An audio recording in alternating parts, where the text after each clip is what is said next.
नमस्कार विद्यार्थी मित्रांनो, विजन गव्हर्नमेंट जॉब या आपल्या फ्री एज्युकेशन चॅनलवरती आपलं पुन्हा एकदा स्वागत आहे. हे लेक्चर तुमच्यापर्यंत आणण्यासाठी मला थोडा उशीर झाला, कारण काही अनअवॉइडेबल कंडिशन्स होत्या की ज्यामुळे मी लेक्चर बनवू शकलो नाही. पण इथून पुढं मी नेहमी असा प्रयत्न करेल की कमीत कमी एक व्हिडिओ तरी तुमच्यापर्यंत घेऊन येत जाईल. तर आज आपण महाराष्ट्रातील समाजसुधारक भाग 3 बघतोय. भाग 1 आणि 2 ऑलरेडी अपलोड केलेत, त्याच्या लिंक खाली कमेंट बॉक्समध्ये मेन्शन केल्यात. तर ज्यांनी कोणी भाग 1 आणि 2 बघितले नाहीत त्यांनी ते पण बघून घ्या. आणि जे कोणी ह्या चॅनलवरती पहिल्यांदा लेक्चर बघतायत त्यांना माझी रिक्वेस्ट आहे की तुम्ही चॅनलला सबस्क्राईब करा, म्हणजे तुम्हाला येणाऱ्या सगळ्या व्हिडिओजचे अपडेट भेटत जातील, जे की तुम्हाला एक्झाममध्ये हेल्पफुल राहील. तर या लेक्चरमध्ये काही आपण चेंजेस केलेत. ते असे की काही महत्त्वाचे मुद्दे आहेत की ज्याच्यावरती एक्झाममध्ये क्वेश्चन येऊ शकतात किंवा आधीच्या एक्झाम्समध्ये क्वेश्चन विचारलेत. तर अशा सर्व मुद्द्यांपुढं क्यू हा सिम्बॉल ॲड करण्यात आला आहे. तर तुम्ही त्याची दक्षता घ्या आणि त्या मुद्द्यांकडे जास्त व्यवस्थित लक्ष द्या. आणि अजून एक म्हणजे की लेक्चरच्या शेवटच्या भागामध्ये काही अतिसंभाव्य प्रश्न टाकलेत की जे या लेक्चरवरती आधारित असतील. तर तुम्ही लेक्चर शेवटपर्यंत बघा, म्हणजे तुम्हाला फायदा होईल. तर आता वेळ न वाया घालवता आपण सुरू करूया. या आधीच्या भागांमध्ये आपण शाहू महाराज आणि महर्षी धोंडो केशव कर्वे यांच्याबद्दल माहिती घेतली. या भागामध्ये पण आपण एक असे समाजसुधारक बघू ज्यांनी आपलं आयुष्य महाराष्ट्राच्या जनतेसाठी अर्पण केलं. तर ते समाजसुधारक म्हणजे Bharat Ratna doctor Babasaheb Ambedkar. Religion is meant for man but man is not meant for religion, अशी त्यांची विचारसरणी. नेल्सन मंडेला ज्यावेळेस भारतात आले होते 1990 त्यावेळेस ते म्हणाले की डॉक्टर आंबेडकरांचे संविधान आणि जाती निर्मूलनवादी लेखन ही आमची ऊर्जा आहे. तर बराक ओबामा रिसेंटली ज्यावेळेस भारतात आले होते त्यावेळेस ते म्हणाले की डॉक्टर बाबासाहेब आंबेडकर जर आमच्या देशात जन्माला आले असते तर आम्ही त्यांना सूर्य म्हणून संबोधलं असतं. तर अशाच भारतरत्न डॉक्टर बाबासाहेब आंबेडकरांचे आज आपण पूर्ण व्यक्तिचित्र, त्यांनी केलेले कार्य, या संपूर्ण गोष्टींचा आढावा घेऊ, जे की आपल्याला एक्झाम पॉईंट ऑफ व्ह्यू महत्त्वाचं आहे. डॉक्टर बाबासाहेब आंबेडकरांचं ठळक व्यक्तिमत्व सांगायचं झालं तर डॉक्टर बाबासाहेब आंबेडकर यांच्यावरती संत कबीर, महात्मा ज्योतिराव फुले व राजश्री शाहू महाराज अशा लोकांच्या व्यक्तिमत्वाचा प्रभाव होता, त्यांच्या विचारांचा प्रभाव होता. सर्व माणसे समान आहेत, कोणीही उच्च किंवा नीच नाही, अशी त्यांची ठाम धारणा. जातीय उतरण, चातुर्वर्ण व्यवस्था, या व्यवस्थेत शूद्र मानल्या गेलेल्या जातींवर होणारे अत्याचार याबाबत त्यांच्या मनात विलक्षण चीड होती आणि त्यांनी आपल्या प्रत्येक कृतीतून समाजाला समानतेचेच धडे दिले. बाबासाहेबांच्या जीवनाचा क्रम बघितला तर त्यांचा जन्म 14 एप्रिल 1891 मध्य प्रदेश येथील महू या गावी. त्यांचं मूळ गाव आंबावाडे, जिल्हा रत्नागिरी. त्यांचं पूर्ण नाव भीमराव रामजी सकपाळ उर्फ आंबावाडेकर. त्यांच्या आईंचं नाव भीमाबाई आणि 1905 रमाबाई यांच्याशी त्यांचा विवाह झाला. आता याच्यामध्ये एक्झाममध्ये आलेले क्वेश्चन म्हणजे त्यांचं मूळ गाव कुठलं किंवा त्यांचं जन्मगाव कुठलं, हे 2 क्वेश्चन एक्झाममध्ये 2000 सालाच्या आधी येऊन गेलेत बऱ्याच वेळेस. आता अशा प्रकारचे क्वेश्चन येत नाहीत एक्झाममध्ये, बट 4 लाईनर क्वेश्चन असतात, त्याच्यापैकी एखादी लाईन त्यांच्या गावाशी रिलेटेड किंवा त्यांच्या मूळ गावाशी रिलेटेड येऊ शकते. तर त्यामुळे हे तुम्ही लक्षात ठेवा. आंबेडकरांच्या शैक्षणिक कालखंडाचा विचार केला तर त्यांचं प्राथमिक शिक्षण दापोली येथे झालं आणि काही दिवसांनंतरच साताऱ्याच्या ॲग्रिकल्चर स्कूलमध्ये त्यांनी प्रवेश घेतला. त्यावेळेसचे त्यांचे एक गुरुजी होते, त्यांचं सरनेम होतं आंबेडकर. त्या गुरुजींचा आदर व्यक्त करण्यासाठी आंबेडकरांनी हे आडनाव लावलं. नंतर 1907 एल्फिन्स्टन स्कूलमध्ये त्यांनी मॅट्रिक पास केली. 1913 एल्फिन्स्टन कॉलेजमधून त्यांनी BA कंप्लीट केलं. या दरम्यानच शिक्षणासाठी त्यांना बडोद्याच्या सयाजी गायकवाड यांनी 25 रुपये प्रति महिना शिष्यवृत्ती दिली होती. त्यातूनच त्यांनी अर्थशास्त्र, राज्यशास्त्र यामध्ये पदव्या मिळवल्या व नंतर बडोदा संस्थानांच्या सरकारात नोकरी केली. आंबेडकरांनी बऱ्याच जवळजवळ 32 पदव्या मिळवल्या. ही खूप मोठी गोष्ट आहे आपल्यासाठी. आपल्याला एक डिग्री काढताच नाकीनो येते, त्यांनी 32 डिग्र्या कंप्लीट केल्यात. त्याचा एक रेकॉर्ड पण आहे, आपण ते पण बघूत आता पुढं. डॉक्टर बाबासाहेब आंबेडकरांना इंग्लंडच्या केम्ब्रिज युनिव्हर्सिटीने नुकतंच जगातील सर्वात प्रतिभावंत व्यक्ती म्हणून घोषित केले.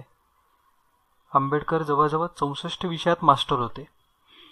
जागतिक इतिहासात सर्वात जास्त ज्ञानसंपन्न मनुष्य म्हणून डॉक्टर बाबासाहेब आंबेडकरांचा उल्लेख केला जातो.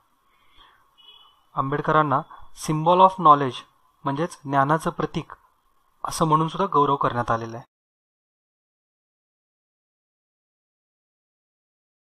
बाबासाहेब आंबेडकरांच्या जीवनातील महत्त्वाच्या घटना ज्या की एक्झाममध्ये आल्या तर येऊ शकतात, विचारू शकतात आणि ज्या तुम्हाला माहिती पाहिजेत, त्यापैकी एक घटना म्हणजे अशी की कोल्हापुरातील मागासवर्गीयांच्या सभेमध्ये त्यांनी केलेल्या एका भाषणामुळे शाहू महाराज त्यांच्यावर प्रचंड खुश झाले व त्यांनी आंबेडकरांसोबत जेवणसुद्धा केलं.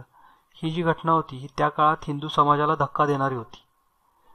आणि दुसरी महत्त्वाची म्हणजे 1935ला त्यांची प्रथम पत्नी रमाबाई यांचं निधन झालं होतं.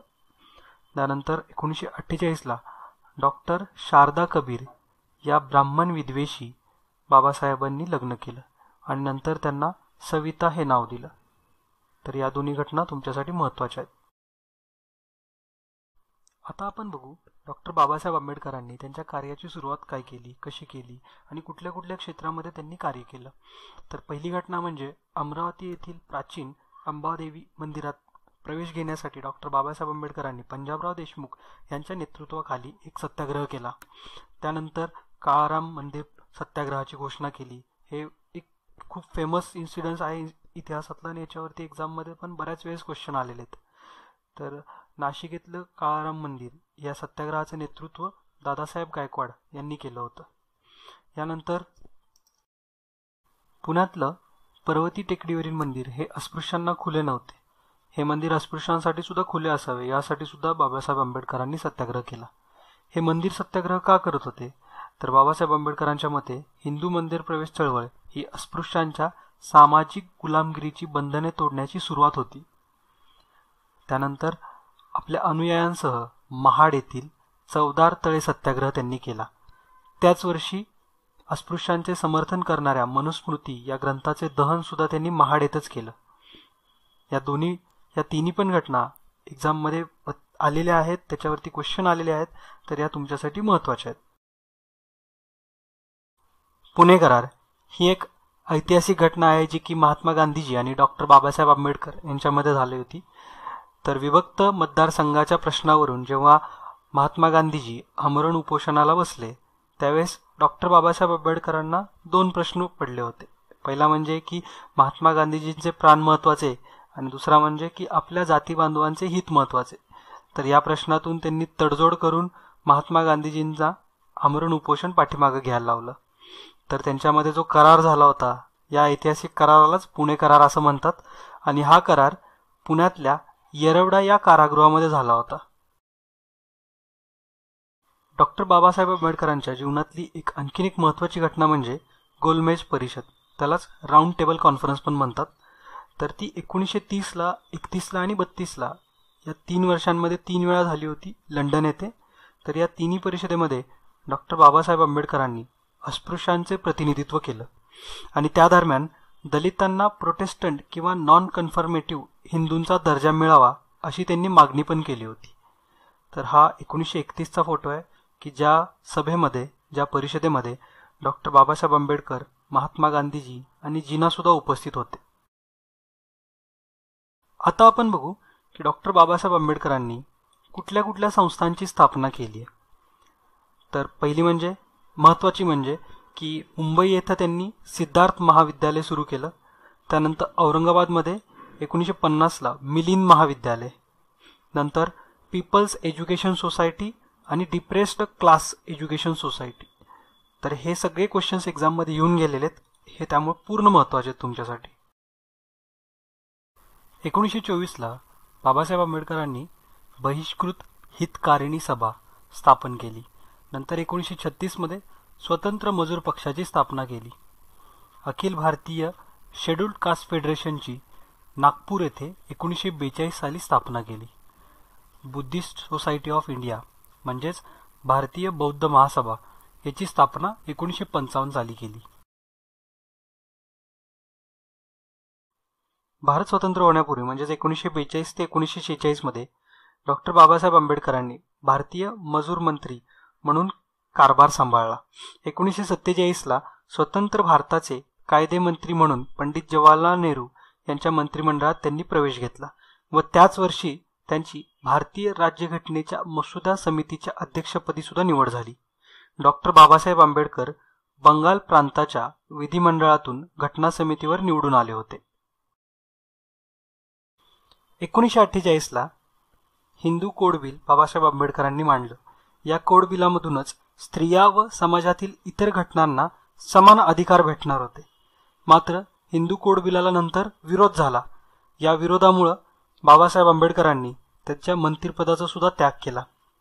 यातूनच त्यांचे समाजाबद्दलचे प्रेम दिसून येते व त्यासाठी सत्तेचा त्याग करण्याची तयारी सुद्धा दिसून येते. आता आपण बघू डॉक्टर बाबासाहेब आंबेडकरांनी लिहिलेले ग्रंथ. तसं तर बाबासाहेबांनी बरेच ग्रंथ लिहिलेत, पण आत्तापर्यंत एक्झाममध्ये विचारलेले क्वेश्चन्स त्यानुसार मी इथं तशी ग्रंथांची नावं घेतलीत. तर ही सगळी तुम्हाला एनी हाऊ पाठच करायचेत. तर त्यांचे बहुतेक तरी सगळे ग्रंथ इंग्रजी भाषेतून लिहिलेलेत.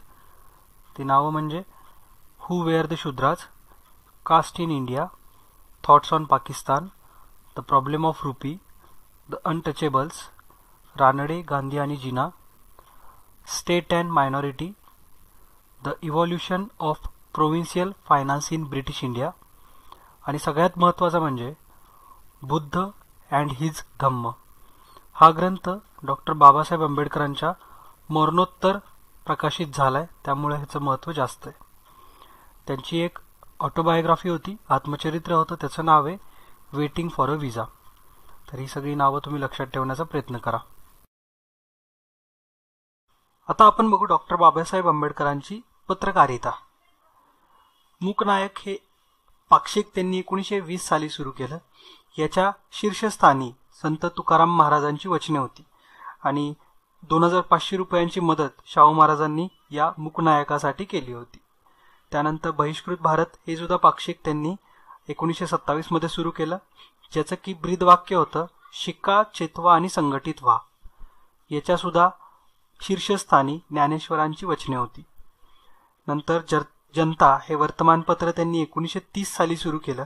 जनतामध्ये एक लेख आला होता, त्या लेखाचं नाव होतं आम्ही शासनकर्ती जमात बनणार. हा लेख संपूर्ण भारतभर प्रसिद्ध झाला. नंतर याच वर्तमानपत्राला प्रबुद्ध भारत असं नाव देण्यात आलं. त्यानंतर समता नावाचं एक वर्तमानपत्र त्यांनी सुरू केलं आणि जे डॉक्टर बाबासाहेब आंबेडकरांचं मुद्रालय होतं त्याचं नाव होतं Bharat Bhushan printing press. Doctor Babasaheb आंबेडकरांच्या लिखाणामुळं आणि त्यांच्या आधुनिक विचारांमुळं त्यांना आधुनिक मनू असं संबोधण्यात आलं. 14 ऑक्टोबर 1956ला नागपूर येथे आपल्या हजारो अनुयायांसह बौद्ध धर्माची दीक्षा त्यांनी घेतली. ही दीक्षा त्यांना म्यानमारचे चंद्रमणी महास्थवीर यांनी दिली. नागपूरलाच त्यामुळे दीक्षाभूमी असं म्हणतात आणि 14 ऑक्टोबर हा दिवस धम्मचक्र प्रवर्तन दिन म्हणून साजरा केला जातो. डॉक्टर बाबासाहेब आंबेडकरांचा सन्मान पूर्ण जगभर केलाय. त्यापैकीच महत्त्वाचा म्हणजे 1990ला डॉक्टर बाबासाहेब आंबेडकरांना मरणोत्तर भारतरत्न पुरस्कार प्रदान करण्यात आला. डॉक्टर बाबासाहेब आंबेडकरांच्या सन्मानार्थ सयाजीराव गायकवाडांनी त्यांना दलितांचा मुक्तिदाता ही पदवी दिली. 1990 ते 91 हे जन्मशताब्दी वर्ष भारत सरकारने सामाजिक न्याय वर्ष म्हणून साजरे केले. त्यानंतर डॉक्टर बाबासाहेब आंबेडकरांच्या 125व्या जयंतीला म्हणजे 2016च्या 125व्या जयंतीला प्रधानमंत्री नरेंद्र मोदींनी 10 रुपये आणि 125 रुपयाचे कॉईन्स सुद्धा काढले. तसंच 125वी जयंती ही युनायटेड नेशन्समध्ये सुद्धा सेलिब्रेट झाली. तर ही पहिलीच वेळ होती की ज्यावेळेस डॉक्टर बाबासाहेब आंबेडकरांची जयंती ही युनायटेड नेशन्समध्ये साजरी करण्यात आली. तर हे एक्झाममध्ये क्वेश्चन्स येऊ शकतात. राज्यघटनेचे शिल्पकार आणि अस्पृश्योद्धारक असे डॉक्टर बाबासाहेब आंबेडकर 6 डिसेंबर 1956ला जग सोडून गेले. अशा डॉक्टर बाबासाहेब आंबेडकरांना संपूर्ण महाराष्ट्रातर्फे कोटी कोटी प्रणाम. आता इथून पुढे आपण असे एक 5 क्वेश्चन्स आहेत, अतिसंभाव्य प्रश्न म्हणू आपण त्याला, की जे MPSC मध्ये, STI मध्ये, PSI मध्ये येऊ शकतात. तर या लेक्चरवरतीच आधारित पूर्ण क्वेश्चन्स असतील. तर पहिला क्वेश्चन असा आहे की डॉक्टर बाबासाहेब आंबेडकरांनी कामगार व शेतकऱ्यांचे प्रश्न सुधारण्यासाठी डॅश डॅश स्थापन केली किंवा केला. तर पहिला ऑप्शन आहे प्रजा परिषद, हितवर्धक सभा, मजूर पक्ष की स्वतंत्र मजूर पक्ष. तर त्याचं उत्तर आहे स्वतंत्र मजूर पक्ष. दुसरा प्रश्न असा आहे की डॉक्टर बाबासाहेब आंबेडकरांनी खालीलपैकी कोणते वर्तमानपत्र सुरू केले नाही. ओके, तर पहिला ऑप्शन आहे जनता, दुसरा ऑप्शन आहे बहिष्कृत भारत, तिसरा हरिजन आणि चौथा मूकनायक. तर हरिजन हे वर्तमानपत्र महात्मा गांधीजींनी सुरू केलं होतं. तर हा आपला ऑप्शन करेक्ट राहील. प्रश्न तिसरा, खालीलपैकी सत्य विधान ओळखा. पहिला ऑप्शन आहे डॉक्टर बाबासाहेबांचा जन्म रत्नागिरीतील आंबावाडेचा. तर हे चुकीचं आहे. आपण बघितलंय की त्यांचा जन्म मध्य प्रदेशमधील महू या गावचा आहे. दुसरं आहे वाक्य, डॉक्टर बाबासाहेब आंबेडकरांना 1950 साली भारतरत्न देऊन गौरवण्यात आलं. तर 1990 साली त्यांना भारतरत्न दिलंय त्यांच्या मरणोत्तर. तर हे पण चुकीचं विधान आहे. तिसरं आहे की आंबेडकरांनी 2 गोलमेज परिषदेत सहभाग दर्शवला. तर हे पण चुकीचं आहे, कारण आपण बघितलंय की त्यांनी 3 गोलमेज परिषदेमध्ये म्हणजेच राऊंड टेबल कॉन्फरन्समध्ये पार्टिसिपेट केलंय. आणि चौथा आहे की राजकीय सत्ता ही सामाजिक प्रगतीची गुरुकिल्ली आहे असे डॉक्टर बाबासाहेब आंबेडकरांचे म्हणणे. तर चौथं वाक्य बरोबर आहे. त्यांचं असं म्हणणं होतं की राजकीय सत्ता ही सामाजिक प्रगतीची गुरुकिल्ली आहे. पुढचा क्वेश्चन आहे, पुणे करार कोणत्या 2 महान व्यक्तींमध्ये आणि कोठे झाला होता. आपल्याला माहिती आहे की तो महात्मा गांधीजी आणि डॉक्टर बाबासाहेब आंबेडकर यांच्यामध्ये झाला होता. बट तो कुठं झाला होता, तर तो पुण्यातल्या येरवडा जेलमध्ये झाला होता. आणि या लेक्चरचा शेवटचा प्रश्न आहे की खालीलपैकी विधानांचा विचार करा आणि अयोग्य विधान निवडा. तर खाली वाक्य दिलेत आणि याच्यापैकी चुकीचं कुठलं आहे ते आपल्याला ओळखायचं आहे. डॉक्टर बाबासाहेब आंबेडकरांच्या आत्मवृत्ताचे नाव वेटिंग फॉर अ विजा आहे. तर यस, तेच नाव आहे. बुद्ध अँड हिज धम्म हा त्यांचा शेवटचा ग्रंथ. हो, हा त्यांचा शेवटचा ग्रंथ आहे, म्हणजे हे पण दोन्ही वाक्य बरोबर आहेत. तिसरा म्हणजे त्यांची घटना समितीवर निवड ही महाराष्ट्र प्रांतातून झाली होती. हे विधान चुकीचं आहे, कारण त्यांची निवड ही बंगाल प्रांतातून झाली होती. म्हणजे आपला आन्सर आहे ऑप्शन नंबर 3. तर या लेक्चरमध्ये एवढंच. मला आशा आहे की तुम्हाला हे लेक्चर नक्की आवडलं असेल तर प्लीज त्याला लाईक करा, चॅनलला सबस्क्राईब करा, म्हणजे तुम्हाला डेली अपडेट भेटत जातील. आणि हो, तुमच्याकडे काही सुझाव असतील, काही मागण्या असतील, मी पुढचे टॉपिक कुठले घ्यावे, काय घ्यावे हे जर तुम्हाला सांगायचं असेल तर प्लीज त्याला कमेंट बॉक्समध्ये मेन्शन करा. आणि मी तुमच्या प्रत्येक कमेंटला रिप्लाय देण्याचा प्रयत्न करतोच. काही लोक फेसबुकवरती मेसेज करतात, तर फेसबुकवरती मेसेज करण्यापेक्षा या कमेंट बॉक्समध्येच लिहित झाला, म्हणजे मी कमेंटचे रेग्युलर लगेचच तुम्हाला रिप्लाय देत जाईल. ओके. आणि हां, एक्सप्रेसिव्ह बना, आपल्या मनातल्या भावना समाजापर्यंत पोहोचू द्या, समाजाशी इंटरॅक्टिव्ह राहा. या सगळ्या गोष्टींचा तुमच्या पर्सनॅलिटी डेव्हलपमेंटसाठी खूप मोठा हातभार असतो. तर नक्कीच तुम्हाला जे वाटले ते खाली कमेंट बॉक्समध्ये एक्सप्रेस करा. तर या लेक्चरमध्ये एवढंच. जय हिंद, जय महाराष्ट्र.